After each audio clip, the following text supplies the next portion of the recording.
देख रहे हैं आज सुबह, आपके साथ मैं हूं अर्पिता। शुरुआत करेंगे एक बड़ी खबर के साथ। कश्मीर में आतंकियों की जो टारगेट किलिंग जुड़ी हुई, उससे जुड़ी हुई ये खबर। तेज हुई आतंकी हमलों को लेकर कश्मीर से दिल्ली तक हलचल है।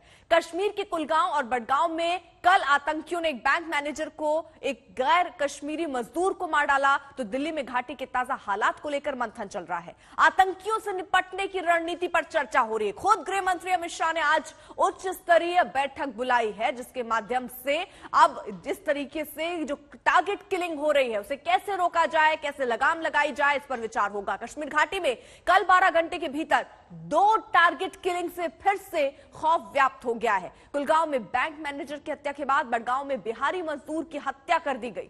हत्या की इन घटनाओं के बाद घाटी से गैर कश्मीरियों का पलायन शुरू हो गया। ये 6 तस्वीरें रख रहे हैं आपके सामने, किस तरह पिछले कुछ दिनों में बाहरी लोग आतंकियों पर निशाने साध रहे हैं। बाहरियों पर आतंकियों के द्वारा ये निशाना साधा जा रहा है। ये तस्वीरें आपके सामने हम रख रहे हैं, किस तरीके से टारगेट किलिंग बढ़ी है। पहले ये उम्मीद की गई कि सरकार कुछ करेगी, सुरक्षा देगी, लेकिन बावजूद इसके जब इससे लोग थक हार गए विरोध प्रदर्शन करने के बाद, तो अब दूसरा कोई विकल्प रास्ता उनके पास नहीं है, पलायन को मजबूर है। बैंक मैनेजर विजय कुमार की महज 4 महीने पहले ही शादी हुई थी। विजय को यकीन था कि कश्मीर में हालात सामान्य हो रहे हैं। 1 महीने पहले ही वो अपनी पत्नी को भी कश्मीर लेकर आए थे, लेकिन आतंकियों ने उनके भरोसों को तार तार करके छलनी छलनी कर दिया।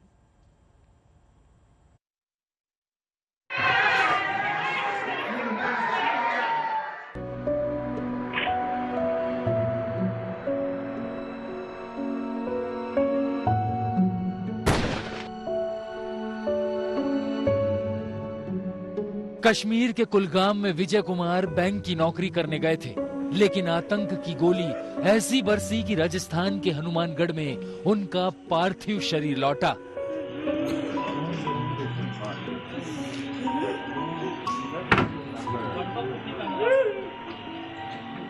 विजय कुमार के घर गम, मातम और शोक की आवाजें श्रीनगर से लेकर दिल्ली तक पहुंच रही होंगी, तो उसमें जवाब तलब किए जा रहे हैं।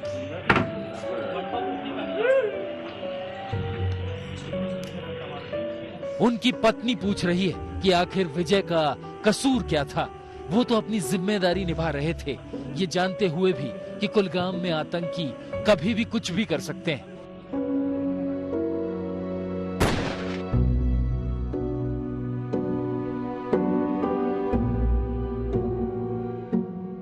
गांव पार्थिव शरीर पहुंचा तो रिश्तेदारों का दिल तड़प गया। पिता ओम प्रकाश जवान बेटे की जुदाई में तड़प रहे हैं। विजय तो जमी की जन्नत में नौकरी कर रहा था, लेकिन आतंक ने वहां उसकी सांसें छीन ली।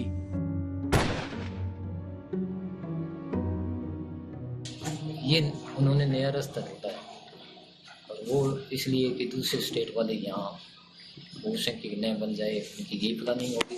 बाकी तो पता नहीं क्या प्लानिंग है, किसी को जानते नहीं है। बायोडेटा लिया और फिर सीधे पिस्टल से उसे गोली मारी। इस बैंक में तो वो 3 दिन गए हुए हैं, इसकी तो जानकारी उसको थी नहीं थी। इससे पहले वाले बैंक में वहाँ के लोग बहुत ज्यादा ऑपरेट करते थे इनसे। विजय कुमार कुलगाम के एक बैंक में मैनेजर थे। एक दिन पहले वो अपने ऑफिस में काम कर रहे थे कि एकाएक चेहरा छिपाए आतंकी ने बैंक में कदम रखे और निशाना साधकर गोली चला दी। गोली सीधे विजय को लगी और अस्पताल में उन्होंने दम तोड़ दिया। सीसीटीवी में एक एक तस्वीर, एक एक फ्रेम बता रहा है कि आतंकी कैसे छोटे हमलों से बड़ा डर पैदा कर रहे हैं। आतंकी के हाथ में सिर्फ एक पिस्तौल है। वो आराम से अंदर घुसता है, दरवाजा खोलता है और गोली दागकर उसी तरह भाग जाता है। पुलिस भी मान रही है कि टारगेट किलिंग का ये नया ट्रेंड खतरनाक है, जहां हिंदू परिवारों से लेकर टारगेट को शिफ्ट कर दिया। पहले सिक्योरिटी फोर्स पुलिस टारगेट पर था, पॉलिटिकल वर्कर्स, बड़े बड़े पर्सनैलिटी। अब ये ऐसे लोग टारगेट किए कि जिसके पास प्रोटेक्शन नहीं होता है, जिसका लाइफ स्टाइल बहुत इजी होता है। कोई जैसे हमारे पुलिस वाले हैं, दिन भर ड्यूटी करते, शाम में घर जाते हैं, अनार्म होते हैं। चाहे कोई कश्मीरी पंडित माइग्रेंट हो गए, जो बाहर के लेबरर होते हैं, इनके पास कोई सेफ्टी नहीं होता है। इनको टारगेट करना ईजी है। इनको टारगेट करने में क्या 2 चीज होता है, एक तो टेररिस्ट को एफर्ट कम लगाना पड़ता है, और दूसरा की वाइड पब्लिसिटी जो होता है, इसको लोकल मीडिया में हो चाहे नेशनल मीडिया में काफी न्यूज होता है। तो ये दिखाना। कश्मीर में हाल के दिनों में मैनेजर से लेकर कारोबारी सरकारी कर्मचारी, अभिनेत्री सब निशाने पर हैं। एक दिन पहले बाहर से नौकरी करने आए मजदूर को गोली मार दी गई, तो कुलगाम में भी एक सरकारी टीचर को निशाना बनाया गया। डर फैल रहा है कि हिंदू सरकारी कर्मचारी जान बचाने के लिए उन जगहों पर पहुंच रहे हैं जहां वो आतंक की गोली के निशाने पर ना हो। ब्यूरो रिपोर्ट, आज तक। और इसी बीच एक बड़ी खबर आपको बता दें, जो ये टारगेट किलिंग हो रही है इसको लेकर अब खीर भवानी मेले का बहिष्कार कश्मीरी पंडितों की तरफ से किया गया है। और ये कहा गया कि इस बार जो 8 जून से खीर भवानी मेले की शुरुआत होनी थी उसका बहिष्कार हम करेंगे इस विरोध में, क्योंकि जिस तरीके से उन्हें सुरक्षा नहीं मिल रही है, टारगेट किलिंग हो रही है, उससे वो बेहद आहत है और वो चाहते हैं कि जल्द से जल्द सरकार उनको या तो सुरक्षा दे या उन्हें सुरक्षित जगहों पर पहुंचाए। 8 जून को लगने वाला है, आपको बता दें, खीर भवानी मेला, और लगभग सभी कश्मीरी हिंदू खीर भवानी देवी की पूजा करते हैं। पारंपरिक रूप से वसंत ऋतु में मंदिर में खीर चढ़ाया जाता है, जबकि नाम खीर भवानी पड़ा इसीलिए।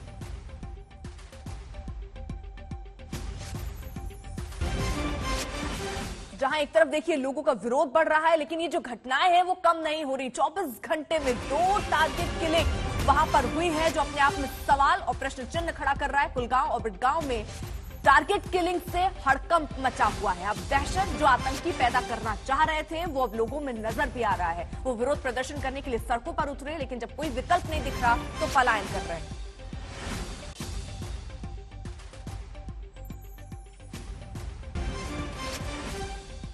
दो सहयोगी इस वक्त हमारे साथ जुड़ चुके हैं। अशरफ वानी हमारे सहयोगी इस वक्त जुड़े हुए हैं, साथ ही साथ कमलजीत संधू भी हमारे साथ मौजूद हैं। सबसे पहले जरा वहां की स्थिति समझ लेते हैं। अशरफ, खीर भवानी मेले का बहिष्कार लोगों ने किया, विरोध प्रदर्शन कर रहे थे, सड़कों पर उतर रहे थे, लेकिन जब कोई दूसरा रास्ता नहीं दिखा तो अब लोग पलायन करने को मजबूर हैं। बिल्कुल अर्पिता, दरअसल पिछले कई दिनों से जो है इस तरह से प्रदर्शन कर रहे थे कश्मीरी पंडित, खासतौर से वो कश्मीरी पंडित जो जम्मू कश्मीर की सरकार में नौकरियां कर रहे हैं और पिछले कई सालों से यहाँ पर रह रहे हैं। और जब पिछले 24 घंटों के दौरान 2 हत्याएं हुई, टारगेटेड किलिंग्स हुई, अल्पसंख्यकों को निशाना बनाया, तो जाहिर है जो डर है वो और बढ़ गया है इन कर्मचारियों में, इन कश्मीरी पंडितों में। और यही कारण है कि बीती रात भी करीब 6 परिवार जो है शेखपुरा, जहां पर मैं इस वक्त हूं, यहां से निकले हैं जम्मू के लिए। और बाकी लोग भी कह रहे हैं कि अगर यही हालत रही, यही स्थिति रही, वो भी धीरे धीरे यहां से निकलना शुरू कर देंगे। और वो कहीं ना कहीं जम्मू कश्मीर सरकार के लिए एक बहुत बड़ा झटका है। और साथ ही जो आपने खीर भवानी मेले की बात की, साल का सबसे बड़ा और कश्मीरी पंडितों का सबसे बड़ा त्योहार है। ये जम्मू कश्मीर में सदियों से मनाया जाता है और कश्मीर में हिंदू मुस्लिम भाईचारे का और कश्मीरियत का प्रतीक है। दरअसल अगर खीर भवानी के मंदिर की बात करें, माता खीर भवानी का यहाँ पर मंदिर है और काफी आस्था है कश्मीरी पंडितों को इस मंदिर के साथ। और यही कारण था कि भले ही कश्मीरी पंडित देश में कई जगहों पर विस्थापित हुए, दिल्ली में थे, उधमपुर में थे, बाकी राज्यों में थे, लेकिन खीर भवानी के मेले पर वो जरूर कश्मीर आते थे।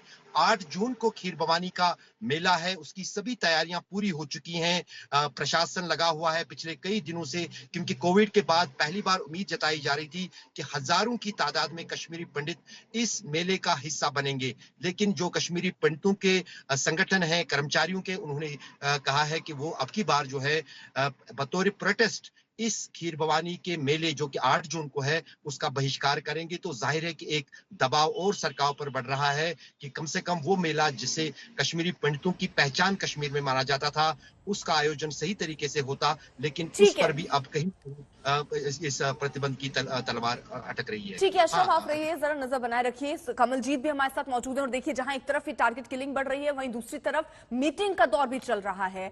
कमलजीत संधू, किस तरीके से आज मीटिंग, कितने बजे, पहले ये बताइए, और क्या कोई बड़ा फैसला हो सकता है, कैसे रुकेगी ये टारगेट किलिंग? आपको बता दूं, जो आज की मीटिंग है वो प्री शेड्यूल मीटिंग है, वो अमरनाथ यात्रा पे है। लेकिन अमरनाथ यात्रा से ठीक पहले जिस तरह से टारगेटेड किलिंग्स हो रही हैं, जाहिर सी बात है सुरक्षा बलों के लिए ये काफी हैरानी की बात भी है, क्योंकि काफी हद तक, और एक समय ये था जब आईजी कश्मीर बोल रहे थे कि हमने आतंकवाद को खत्म कर दिया है, खासतौर पर श्रीनगर सिटी में ही।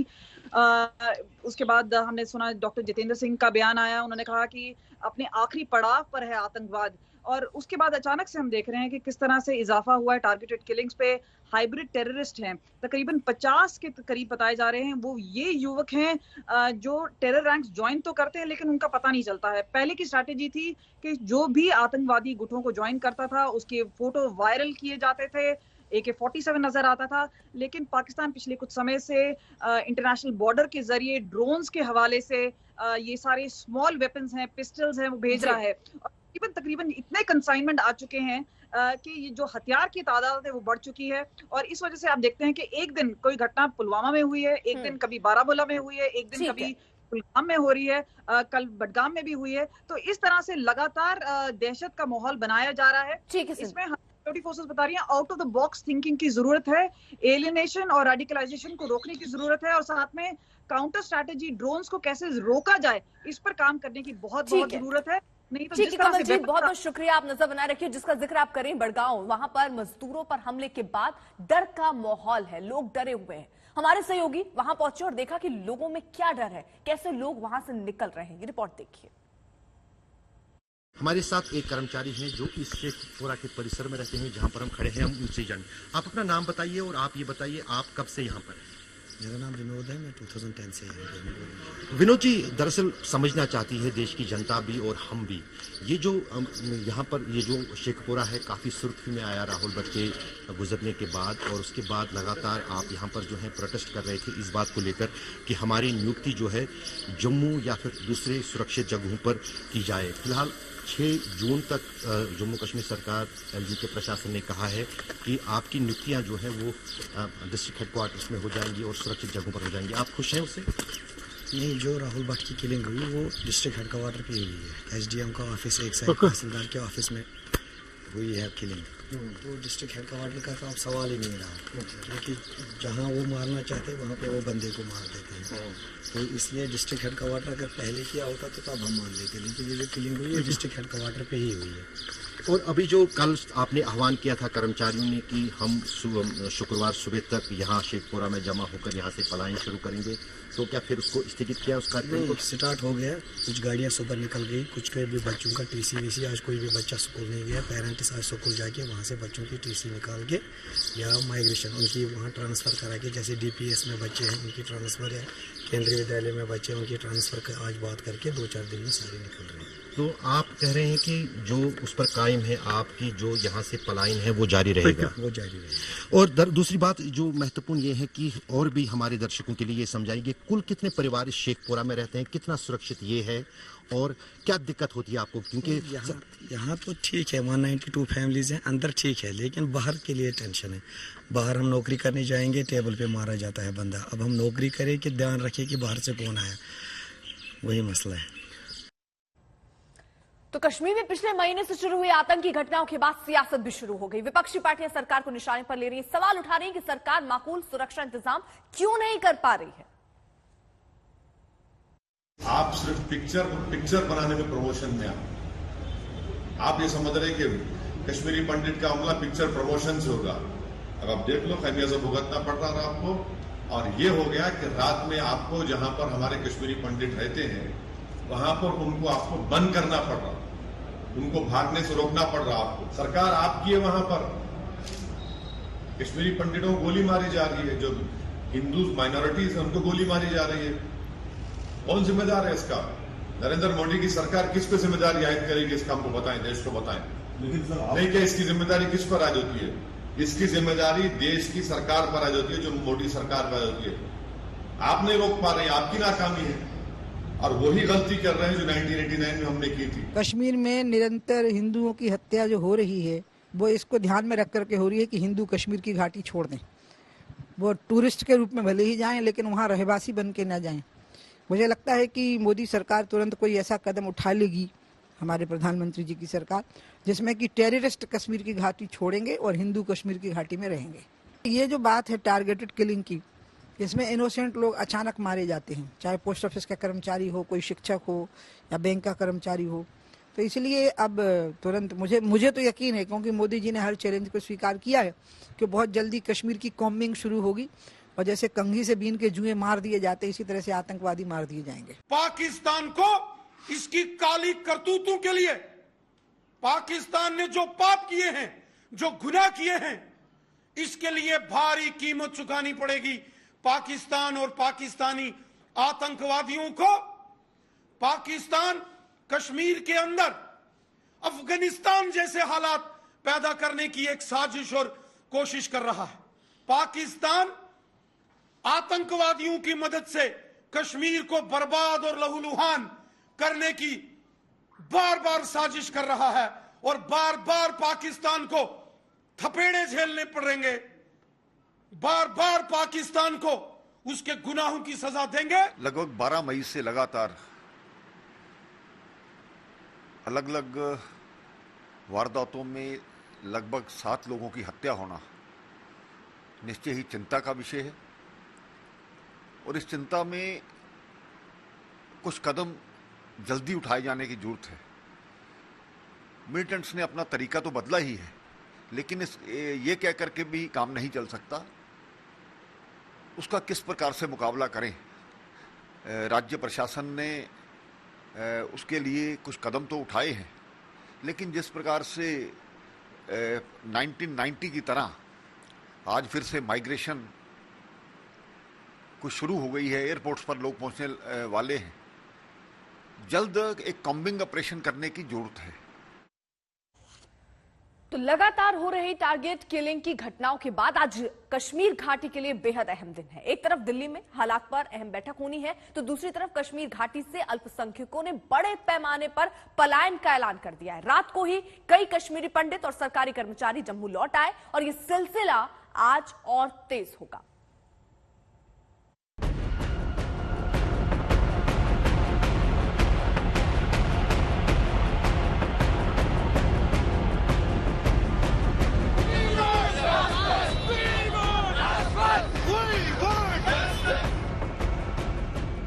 इन तस्वीरों ने एक बार फिर 1990 के उस सर्द रात की टीस को हरा कर दिया है, जब कश्मीरी पंडित घाटी छोड़ने पर विवश हुए थे।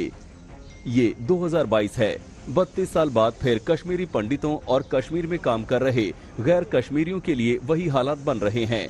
टारगेट किलिंग के खौफ से घाटी के अलग अलग हिस्सों में काम कर रहे गैर कश्मीरी जम्मू की तरफ कूच करने लगे हैं। ये तस्वीर देखिए। देर रात को श्रीनगर से कुछ लोग जम्मू पहुंचे हैं।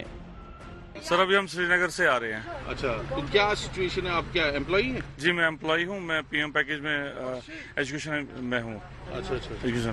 तो क्या अभी सिचुएशन और कितने लोग आ रहे हैं आपके साथ? सर अभी तो हमारे साथ काफी लोग सुबह से तो बहुत लोग निकल चुके थे, तो हम थोड़ा लेट हो गए। तो मेरे साथ भी कम से कम अभी 15 फैमिलीज थी, तो वो भी आ रहे हैं, पीछे आ रहे हैं वो लोग अभी। और सुबह से भी कम 30-40 फैमिलीज आ चुकी है। अच्छा, अभी भी 2-4 गाड़ियां आपके साथ आई? जी ये 4-5 गाड़ियां मेरे साथ ही आई हैं सब। ये गाड़ी भी है, ये गाड़ी है, सब गाड़ी। अनंतनाग के मत्तन कैंप की ये तस्वीर देखिए। सामान बांधे लोग गाड़ी का इंतजार कर रहे हैं। इन लोगों ने आज से अनंतनाग छोड़ने का ऐलान किया है और अनंतनाग जिले के कलेक्टर से बनिहाल टनल तक के लिए सुरक्षा की मांग की है। हालात की नजाकत को देखते हुए डीसी और एसएसपी लोगों को समझाने पहुंच गए। अधिकारियों ने अनंतनाग छोड़ने पर आमादा गैर कश्मीरी कर्मियों से लंबी बात की, लेकिन ये लोग घाटी छोड़ने पर आमादा हैं। जिस प्रकार से निर्मम हत्याएं हो रही है, हम प्रशासन से पहले दिन से, जब राहुल भट्ट की किलिंग हुई थी, तो डे 1 से हम यही बोल रहे हैं कि हमें यहाँ से सेफली निकाला जाए।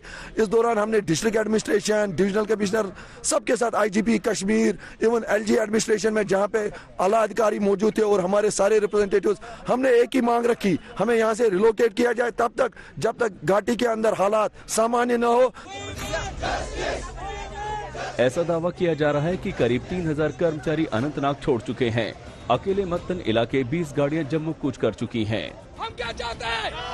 हम क्या चाहते हैं? हालात कितने विकट हैं, उसे इन तस्वीरों से समझिए। हम चाहते खाली ट्रांसफर, सिर्फ ट्रांसफर। हम ट्रांसफर चाहते हैं, जम्मू में ट्रांसफर चाहते हैं। बस हमारी सीधी सादी मांग है कि हमें जम्मू में ट्रांसफर किया जाए।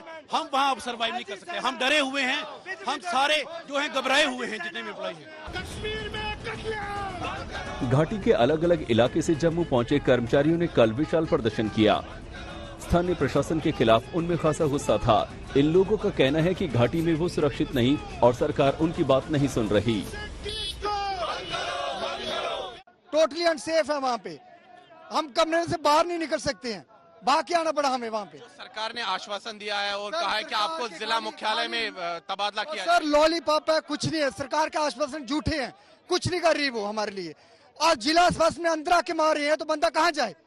देखो ना, अभी किलिंग हुई है बैंक के अंदर, वहाँ पे सिक्योरिटी गार्ड्स भी हैं, बंदा कहाँ जाएगा? बंदा बोल। सर आज वहाँ कोई भी हिंदू मिनॉरिटी में जो भी वहाँ बंदा है कोई भी सेफ नहीं है। और मुझे बड़े शर्म के साथ कहना पड़ता है, किसी कम्युनिटी का प्रोटेस्ट होता है, वहाँ पे एडमिनिस्ट्रेशन के हर एक बंदा वहाँ आके उनकी बात सुनता है। आज सर हमारी बात यहाँ सुनने के लिए एक भी सरकारी आदमी, एक भी पॉलिटिकल आदमी नहीं है। शेम है सर, शेम है, शेम। ऐसा ही प्रदर्शन श्रीनगर में भी हुआ है। इन सब के पीछे वजह है टारगेट किलिंग। कल चंद घंटे के भीतर 2 गैर कश्मीरियों को मौत के घाट उतार दिया गया। सबसे पहले कुलगाम में बैंक मैनेजर विजय कुमार को बैंक के अंदर घुसकर गोली मारने की खबर आई। वारदात की सीसीटीवी तस्वीर देखिए। आतंकी करीब 10:51 40 सेकंड पर बैंक में घुसा और बैंक मैनेजर को 3 गोलियां मारकर फरार हो गया। बैंक मैनेजर विजय राजस्थान के रहने वाले थे और 3 महीने पहले ही उनकी शादी हुई थी। इसके बाद देर शाम बड़गाम से खबर आई, आतंकियों ने 2 गैर कश्मीरी मजदूरों पर हमला किया, जिसमें बिहार के दिलखुश नाम के मजदूर की मौत हो गई। दूसरा मजदूर भी बुरी तरह से जख्मी हो गया। घाटी में 1 महीने के अंदर टारगेट किलिंग की ये 8वीं वारदात है। टारगेट किलिंग की कल की वारदात के बाद कश्मीरी पंडितों की आपात बैठक में 3 फैसले लिए गए। सुरक्षा खतरे को देखते हुए पूरी कश्मीर घाटी में चल रहे विरोध प्रदर्शन को तत्काल प्रभाव से खत्म कर दिया गया है। आज सुबह से सारे कश्मीरी पंडित और गैर कश्मीरी घाटी से बाहर पलायन करें। आगे की रणनीति तय करने के लिए सारे प्रदर्शनकारी नवयुग टनल के आगे इकट्ठा होंगे। मैं एडमिनिस्ट्रेशन से यही एक रिक्वेस्ट करता हूँ, आखिरी रिक्वेस्ट, कि प्लीज इनको इवैक्यूएट किया जाए। अगर हमारी हिंदुस्तान सरकार बाहर में फंसे इंडियंस को इवैक्यूएट कर सकती है, चाहे सीरिया हो चाहे कहीं हो, तो हम लोग को क्यों नहीं? क्या हम मतलब किसी और माँ के बच्चे हैं क्या? हम हिंदुस्तान के नहीं हैं? जाहिर है कश्मीर के हालात सरकार के लिए चिंता की खबर हैं। इसे ध्यान में रखते हुए गृह मंत्री अमित शाह आज एक उच्च स्तरीय बैठक कर हालात की समीक्षा करेंगे। इसमें जम्मू कश्मीर के एलजी मनोज सिन्हा और केंद्र सरकार के वरिष्ठ अधिकारी भी शिरकत करेंगे। इस बैठक से एक रोज पहले ही कल राष्ट्रीय सुरक्षा सलाहकार अजीत डोभाल और रॉ चीफ समनत गोयल के साथ गृह मंत्री कश्मीर मुद्दे पर चर्चा कर चुके हैं। उम्मीद है कि आज की बैठक में कोई बड़ा फैसला लिया जाएगा। श्रीनगर से अशरफ वानी और जम्मू से सुनील जी भट्ट के साथ आज तक ब्यूरो। पंजाब में सिंगर मूसेवाला की हत्या को लेकर उबाल चरम पर है। इस बीच सीएम मान वहां पर पहुंचे हैं, परिवार वालों से मुलाकात कर रहे हैं और वहां पर हंगामा भी शुरू हो गया। खबरें कुछ ऐसी हैं, आप विधायक वहां पर पहुंचे तो लोगों ने नारेबाजी शुरू कर दी थी। हालांकि आपका आरोप है कि हंगामे के पीछे कांग्रेस का हाथ है। मूसेवाला की हत्या में कई दिन से जांच जारी है, कुछ लोग पकड़े जा चुके हैं, लेकिन असली किरदार अब भी दूर है। तो इस बीच सिद्धू मूसेवाले के परिवारजनों से मिलने सीएम मान पहुंचे हैं। मूसेवाला के घर इस वक्त वो मौजूद हैं, परिवार वालों से मुलाकात कर रहे हैं। इससे पहले ये जानकारी थी, क्योंकि वहां कहा जा रहा था विरोध प्रदर्शन हो सकता है, नाराजगी और उबाल बहुत ज्यादा है, इसलिए ये कहा गया कि शायद हो सकता है मान ना पहुंचे। लेकिन उन अटकलों को दूर करते हुए भगवंत मान पहुंचे हैं, परिवार वालों से मुलाकात करने के लिए उनसे मिल रहे हैं। इस वक्त वो उस वक्त की भी तस्वीरें हम आपको दिखा रहे हैं जब उनका काफिला वहां पर पहुंचा था। और अभी फिलहाल भगवंत मान परिवार वालों से मुलाकात करने के लिए अंदर मौजूद है, उनसे मुलाकात चल रही है। लेकिन इस बीच हंगामे की भी खबर, क्योंकि सुबह आम आदमी पार्टी के नेता भी पहुंचे थे और वहां पर जो लोग हैं स्थानीय, जो उनके परिवार के लोग या उनको चाहने वाले, वो बेहद नाराज थे, क्योंकि सिक्योरिटी हटाने का आरोप मान सरकार पर लग रहा है कि एक दिन पहले सिक्योरिटी हटाई गई और उसके बाद ये घटना घटी। इसके लिए सीधे तौर पर सरकार को जिम्मेदार परिवार वाले भी मान रहे हैं। लेकिन सवाल ये भी खड़ा हो रहा है कि 2 कमांडर और थे, बुलेट प्रूफ गाड़ी थी, वो लेकर अपने साथ नहीं गए थे, जो बात सरकार की तरफ से कही जा रही है। ये तस्वीरें हम आपको दिखा रहे हैं, देखिए भगवंत मान परिवार वालों के साथ मौजूद हैं, बैठे हैं, आंखों में नमी के साथ लोग अपनी पूरी दास्तान बता रहे हैं कि किसी को अंदाजा नहीं था कि घर से निकलते ही 4 से 5 किलोमीटर चलते ही कुछ इस तरीके की घटना हो जाएगी।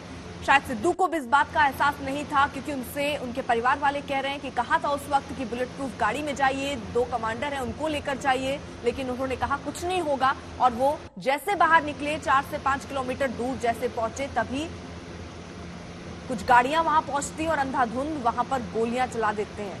तो ये तस्वीरें आपको दिखा रहे हैं। भगवंत मान वहां पर पहुंचे हैं, परिवार वालों से बात कर रहे हैं। तस्वीरें उस वक्त की देखिए, सब लोग उन्हें घेर कर बैठे हैं और आरोप तो ये भी लग रहा था बीजेपी की तरफ से कि इतना वक्त लगा दिया, कोई भी नेता और विधायक अभी तक परिवार वालों से मिलने नहीं पहुंचा था। एक डैमेज कंट्रोल करने की कोशिश यहां पर मान सरकार की।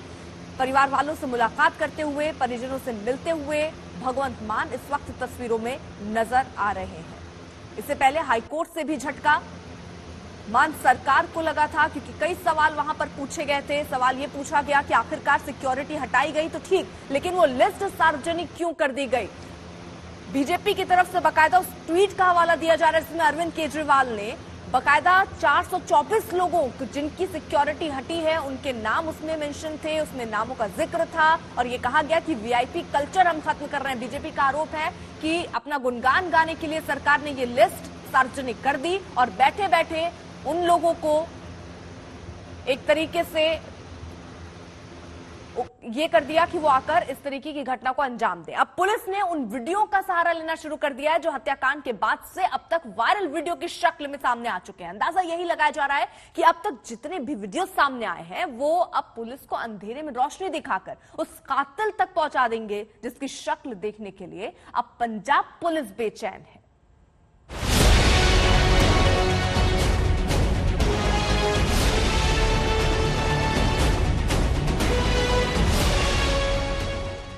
वीडियो नंबर 1, थार के पीछे कार।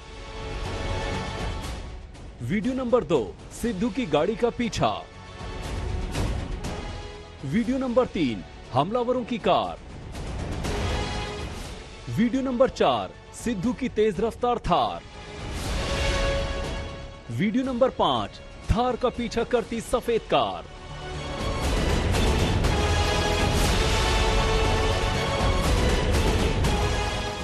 सिद्धू मूसेवाला की हत्या के बाद एक सामने आ रहे ये वीडियो कत्ल की उस कहानी के अहम किरदार और चश्मदीद भी बनते जा रहे हैं जिस कहानी के सिरे तक पहुंचने के लिए पंजाब पुलिस एड़ी चोटी का जोर लगा रही है।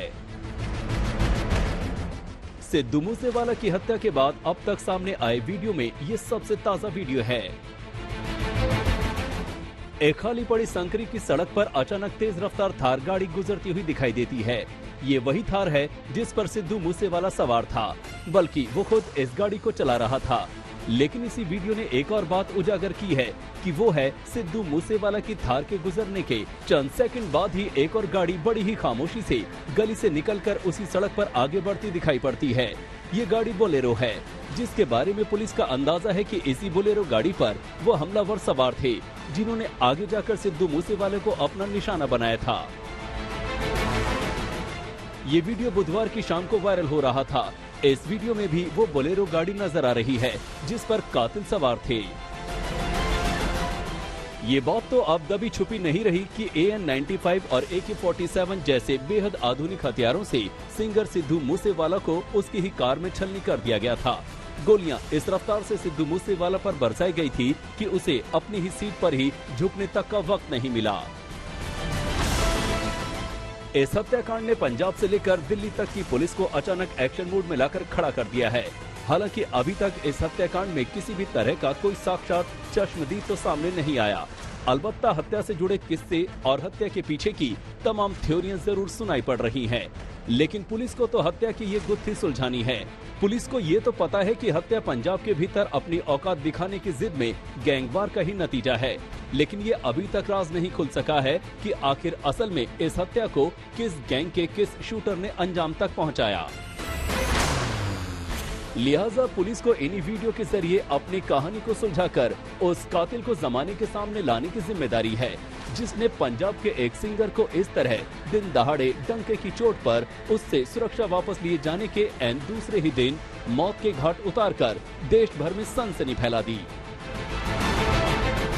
हालांकि पुलिस के सूत्रों से ये जरूर पता चला है कि हत्या से पहले और बाद के जितने भी वीडियो अब तक सामने आ चुके हैं उन्हें सिलसिलेवार देखने के बाद पुलिस काफी हद तक उस सिरे के बेहद नजदीक जा पहुंची है जहां सिद्धू मूसेवाला का कातिल और उसका गैंग खड़ा है। सिद्धू मूसेवाला की हत्या के बाद एक कई CCTV फुटेज सामने आ चुके हैं और पुलिस के हाथ लग चुके हैं। इन सीसीटीवी फुटेज के सहारे पंजाब पुलिस को कई अहम सुराग हाथ लगे हैं और पंजाब पुलिस का दावा है कि जल्द ही उसके हाथ कातिलों के गिरबान तक होंगे। अब तक जितने भी वीडियो सामने आए हैं उन सभी से कत्ल से जुड़ी कोई न कोई नई कहानी भी सामने जरूर आई है। जाहिर है कि पुलिस इन्हीं वीडियो की शक्ल में बिखरी हुई कड़ियों को जोड़कर उस सच के नजदीक पहुंचना चाहती है जिस सच के दामन में सिद्धू मूसेवाला की हत्या का पूरा सच छुपा हुआ है। हालांकि वीडियो सामने आने का ये सिलसिला अभी थमा नहीं है, अभी कुछ और वीडियो भी सामने आने बाकी हैं, लेकिन तस्वीर तो तभी साफ हो सकेगी जब असली कातिल का चेहरा लेकर पंजाब पुलिस किसी वीडियो को सामने लाएगी। अरविंद ओझा और तंसीम हैदर के साथ आज तक ब्यूरो। अरविंद ओझा हमारे साथ हमारे सहयोगी मानसा से जुड़ चुके हैं। अरविंद, परिजनों के साथ मुलाकात चल रही थी भगवंत मान की, ये मुलाकात अभी भी जारी है, खत्म हो गई?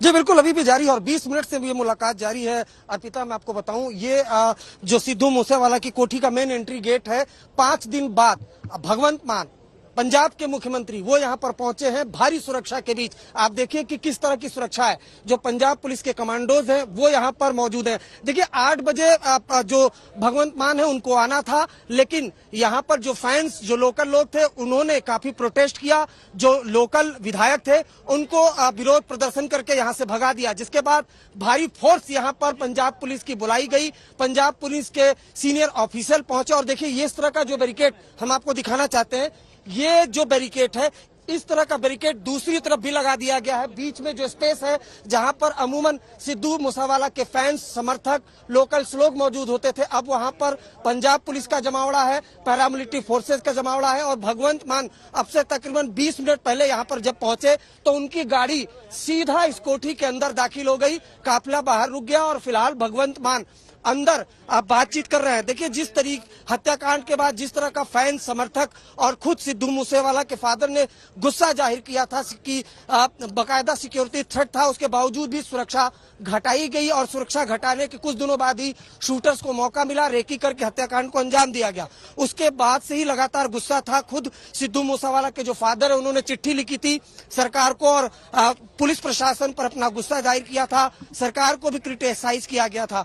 तो जिसके बाद 5 दिन बाद आज पंजाब के जो मुख्यमंत्री है वो यहाँ पर पहुंचे हैं और फिलहाल सिद्धू मूसेवाला के फादर से, उनके परिवार वालों से मुलाकात कर रहे हैं। अभी तक 20 मिनट हो चुके हैं, लगातार जो मुलाकात है वो जारी है फिलहाल। और भगवंत मान वो घर के अंदर मौजूद है, जबकि बाहर सुरक्षा का पुख्ता इंतजाम यहाँ पर किया गया है। अर्पिता, अरविंद, लेकिन जब वो पहुंचने वाले थे उससे पहले ये भी कहा गया कि जमकर वहां हंगामा हुआ, आम आदमी पार्टी के विधायक वहां पर पहुंचे थे, नारेबाजी शुरू हो गई थी। आम आदमी पार्टी आरोप लगा रही है कि इसके पीछे कांग्रेस का हाथ है। देखिए इस हत्याकांड पर आरोप प्रत्यारोप का सिलसिला जारी है। विपक्ष जो है वो लगातार पंजाब सरकार पर हमला बोल रहा है, लेकिन जरा सिक्योरिटी अरेंजमेंट देख लीजिए, उससे आपको अंदाजा लग जाएगा। 8 बजे शेड्यूल था सीएम का प्रोग्राम।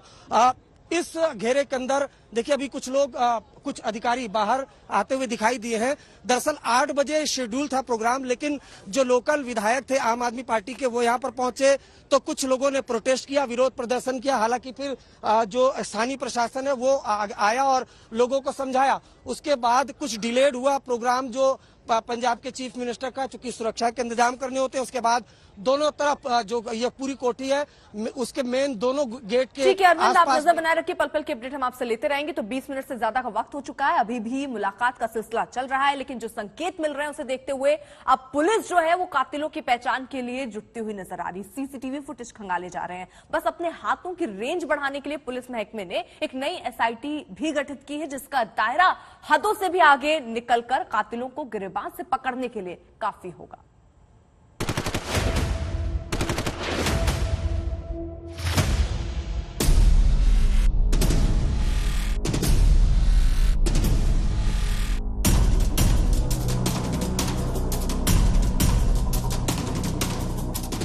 सबसे पहले सुनते हैं पंजाब पुलिस के आला अफसर वीके भावरा की उस रोज की बात जब सिद्धू मूसेवाला की हत्या के बाद पुलिस पहली बार मीडिया के सामने आई थी। शगनप्रीत, इनका नाम आया था जो विक्की मिड्डू खेड़ा वाले मर्डर केस में का रिएक्शन मैं जो लॉरेंस बिश्नोई और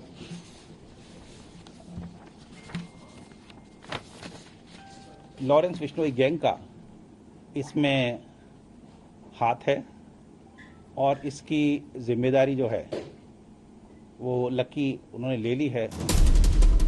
यानी एक बात तो पहले दिन से साफ थी कि पंजाब पुलिस जान चुकी थी कि पंजाब में अब गैंगवार की आहट सुनाई पड़ रही है।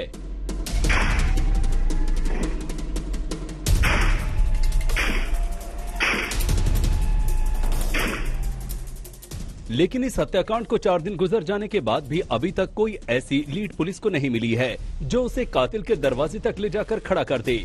हालांकि छिटपुट खबरों को आपस में जोड़कर पुलिस कुछ थ्योरीज पर काम करते हुए आगे बढ़ती दिखाई पड़ रही है। लेकिन पंजाबी गायक सिद्धू मूसेवाला सिर्फ सिंगर ही नहीं था, एक सियासी पार्टी का नेता भी था। लिहाजा अब इस पूरे मामले में सियासत की भी नजरें लगी हुई हैं, बल्कि इस मामले में सियासी रोटी भी सेकी जानी शुरू हो गई है। लिहाजा पंजाब की पुलिस जांच में तेजी लाने के लिए डीजीपी वीके भावरा ने अब नई एसआईटी का पुनर्गठन किया है। असल में अभी तक तो इस मामले में पंजाब पुलिस सिर्फ और सिर्फ पंजाब की हद में ही ऑपरेशन करना चाह रही थी, लेकिन इसमें तो इस कांड में अंतर्राज्यीय गैंग शामिल हैं। लिहाजा पुलिस ने जांच टीम का दायरा और कार्यक्षेत्र बढ़ाने की गरज से इस टीम का पुनर्गठन किया है।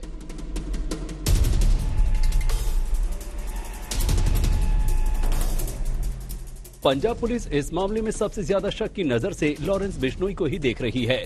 इसी गरज में लॉरेंस बिश्नोई को हिरासत में लेकर पूछताछ भी कर चुकी है, मगर कुछ भी हाथ नहीं लगा। हालांकि पुलिस ने इस हत्याकांड में एक गैंगस्टर सिराज को गिरफ्तार किया हुआ है।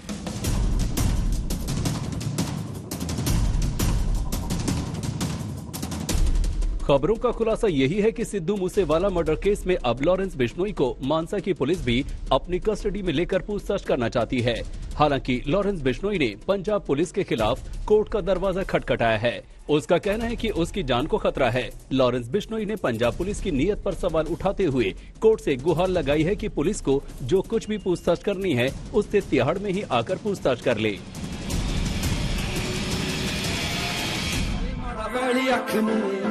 जाली नशे दा जरूर कोई ना, कल किथे सी ते अज किथे आ। हालांकि पंजाब पुलिस और एसआईटी अब इस सिलसिले में सेंट्रल एजेंसी की भी मदद लेना चाहती है। पुलिस के सूत्रों से ये बात भी खुलकर सामने आ चुकी है कि पुलिस ने अब तक ये जान लिया है कि इस हत्याकांड में 6 से 7 हमलावर थे और बिखरी हुई कड़ियों को जोड़ते जोड़ते पुलिस को 3 हमलावरों की पहचान भी हो गई है, ऐसा पता चल रहा है। बस पंजाब पुलिस अपने हाथ और बड़े करके कनाडा तक पहुंचना चाहती है ताकि वहां बैठे गैंगस्टर गोल्डी बराड़ को गिरेबान से पकड़कर वो ला सके। अरविंद ओझा और तंसीम हैदर के साथ आज तक ब्यूरो।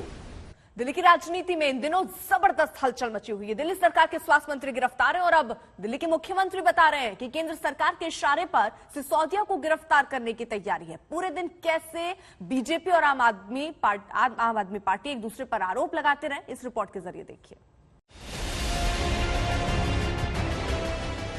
सत्येंद्र जैन के बारे में ऐसा क्या समझा कि उन्हें सत्येंद्र जैन पाक साफ नजर आए? मेरा आग्रह है कि आप देश की जनता को बताएं। सूत्रों से सूचना मिली है कि अगले कुछ दिनों में केंद्र सरकार मनीष सिसोदिया को भी गिरफ्तार करने जा रही है। अभी मनीष सिसोदिया के बाद अरविंद केजरीवाल जी भगवंत मान का नाम लेने वाले। कोई भी पुरानी कंप्लेंट निकालकर अब फर्जीवाड़ा करने की कोशिश कर रही है। सूत्र गजब चीज होते हैं। ये तिल का ताड़ बना सकते हैं, राई का पहाड़ बना सकते हैं। 3 का 13, 13 का 333, 5 का 35 बना सकते हैं सूत्र गजब होते हैं। तो अब तक सूत्रों का सारा स्वामित्व खबरनवीसों के पास पाए जाने का दावा हुआ करता था, मगर पहली बार दिल्ली की राजनीति में सियासतदानों ने सूत्रों पर अधिकार जताया है। तो केजरीवाल के सूत्र बताते हैं कि सत्येंद्र जैन की गिरफ्तारी के बाद अब अगली गिरफ्तारी का नंबर दिल्ली के उप मुख्यमंत्री मनीष सिसोदिया का है। सूत्रों से सूचना मिली है कि अगले कुछ दिनों में केंद्र सरकार मनीष सिसोदिया को भी गिरफ्तार करने जा रही है। पता चला है कि केंद्र सरकार ने सभी जांच एजेंसीज को मनीष सिसोदिया के खिलाफ कोई ना कोई फर्जी केस तैयार करने को कहा है। जैसे इन्होंने सत्येंद्र जैन के खिलाफ फर्जी केस किया है, वैसे ये लोग मनीष जी के खिलाफ भी फर्जी केस बना रहे हैं। केजरीवाल को जितना भरोसा सिसोदिया और सत्येंद्र जैन पर है, उतना ही भरोसा अपने सूत्रों पर है, क्योंकि केजरीवाल ही कहते हैं कि उनके सूत्रों ने पहले ही बता दिया था कि सत्येंद्र जैन गिरफ्तार होने वाले हैं। आपको याद होगा, मैंने कुछ महीने पहले ही बता दिया था कि केंद्र सरकार सत्येंद्र जैन को एक फर्जी केस में गिरफ्तार करने वाली है। मुझे बहुत ही विश्वसनीय सूत्रों से यह पता चला था। मगर ऐसा थोड़े ना है कि सूत्र सिर्फ अरविंद केजरीवाल के ही हैं। बीजेपी के सांसद भी सूत्रों के सरताज हैं। उनके भी अपने सूत्र हैं जो दिल्ली की सियासत का सिरा पंजाब से जोड़ते हैं। मनोज तिवारी के सूत्र क्या कहते हैं, सुनिए, सुनना चाहिए। मेरा सूत्र तो कह रहा है कि अभी मनीष सिसोदिया के बाद अरविंद केजरीवाल जी भगवंत मान का नाम लेने वाले हैं। फिर उनको अपने विधायकों से, लोगों से कहलवाएंगे, ये संभाल नहीं पा रहे हैं। और एक सर्वे आया है जो कहता है कि पंजाब के मुख्यमंत्री, पंजाब चाहता है अरविंद केजरीवाल ही बने। हमारा सूत्र बड़ा करीबी से इस निष्कर्ष पे पहुंचा है कि अरविंद केजरीवाल के दिल्ली में पाप का घड़ा भर गया है उनका, और अब यहां से वो भागने की तैयारी में है। सूत्रों ने पूरी सियासत में खलबली मचा दी है। केजरीवाल भले ही अपने सूत्रों का हवाला देकर सिसोदिया की गिरफ्तारी की आशंका जताएं, मगर एक तथ्य ये भी है कि 2019 में बीजेपी के नेता हरीश खुराना ने सत्येंद्र जैन और मनीष सिसोदिया के खिलाफ घोटाले की शिकायत दर्ज कराई थी। 23 मई को एंटी करप्शन ब्रांच ने हरीश खुराना से इस केस में सबूत मांगे थे। सबूत मिलने के बाद एंटी करप्शन ब्रांच हरकत में आई है। आम आदमी पार्टी सवाल कर रही है कि जब केस 2019 में दर्ज हुआ था तो एंटी करप्शन ब्रांच 3 साल बाद हरकत में क्यों आई है, पहले कार्रवाई क्यों नहीं की? पिछले 3 साल से इस पे क्या इन्वेस्टिगेशन, क्या कार्रवाई हुई? नहीं हुई, क्योंकि इन सब एजेंसियों को भी पता है कि यहाँ पे कोई भ्रष्टाचार नहीं है। पर जब केंद्र सरकार द्वारा, भारतीय जनता पार्टी द्वारा सब एजेंसीज को मैंडेट दिया जाता है, तो सब कुछ गड़े मुर्दे निकालकर, फर्जी केस निकालकर, कोई भी पुरानी कंप्लेंट निकालकर अब फर्जीवाड़ा करने की कोशिश कर रही है। सिसोदिया के नाम पर अरविंद केजरीवाल तो इस कदर भावुक हुए मानो सिसोदिया की गिरफ्तारी बस होने ही वाली है। उन्होंने सिसोदिया को भारत में शिक्षा क्रांति का जनक तक बता दिया। मनीष सिसोदिया भारत की शिक्षा क्रांति के जनक हैं। आजाद भारत के इतिहास के शायद वो सबसे बेहतरीन शिक्षा मंत्री हैं। आम आदमी पार्टी इसी बात को लेकर बीजेपी पर हमलावर है कि सिसोदिया का काम बीजेपी को पसंद नहीं आ रहा, इसीलिए कार्रवाई की जा रही है। अब मनीष सिसोदिया जी पर फर्जी केस का प्रयास होता है। कौन है ये सत्येंद्र जैन और मनीष सिसोदिया? क्यों पड़ी है केंद्र सरकार इनके पीछे? केंद्र सरकार इनके पीछे इसलिए पड़ी है क्योंकि मनीष सिसोदिया जी वो शिक्षा मंत्री हैं जिन्होंने दिल्ली के गरीब बच्चों को, दिल्ली के 18 लाख बच्चों को अच्छी शिक्षा दी है। लेकिन बीजेपी को भी मौका मिला है तो वो कैसे छोड़ दी? केजरीवाल मंचों से, मचानों से, टीवी से, मैदानों से बार बार लगातार बारंबार कह रहे हैं कि सत्येंद्र जैन बेदाग हैं और कट्टर ईमानदार हैं। बीजेपी पूछ रही है कि कहां से ये बात केजरीवाल को मालूम चली और केजरीवाल किस आधार पर ये कह रहे हैं। केजरीवाल जी से मेरा आग्रह है कि कल दोपहर 12:30 बजे मैंने उनसे पूर्ण सम्मान के साथ 10 सवाल पूछे थे। उन्हें आज शायद कुछ समझ ना आता हो, लेकिन जब उन्होंने क्लीन चिट दी तब सत्येंद्र जैन के बारे में ऐसा क्या समझा कि उन्हें सत्येंद्र जैन पाक साफ नजर आए। बीजेपी पूछ रही है कि हाईकोर्ट के उस आदेश पर केजरीवाल चुप्पी क्यों साधे हुए हैं जिसमें 16 करोड़ 39 लाख का हवाला का पैसा और सत्येंद्र जैन की 4 शेल कंपनियों का जिक्र है।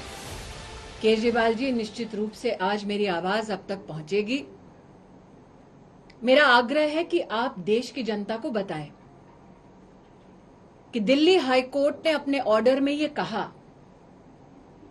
16 करोड़ 39 लाख का काला धन हवाला ऑपरेटर्स के सौजन्य से, उनकी मदद से सत्येंद्र जैन ने 4 शेल कंपनीज में अपनी भागीदारी दिखाते हुए संचारित की। दिल्ली हाई कोर्ट के इस ऑर्डर पर केजरीवाल जी आपने अब तक क्यों चुप्पी साध रखी है? मामला उलझता जा रहा है। सत्येंद्र जैन की गिरफ्तारी के बाद राजनीतिक वार पलटवार तो थे ही, मगर मनीष सिसोदिया पर आम आदमी पार्टी के सूत्रों ने सियासी तापमान को और गर्मा दिया है। कुमार कुणाल के साथ अमित भारद्वाज, दिल्ली आज तक।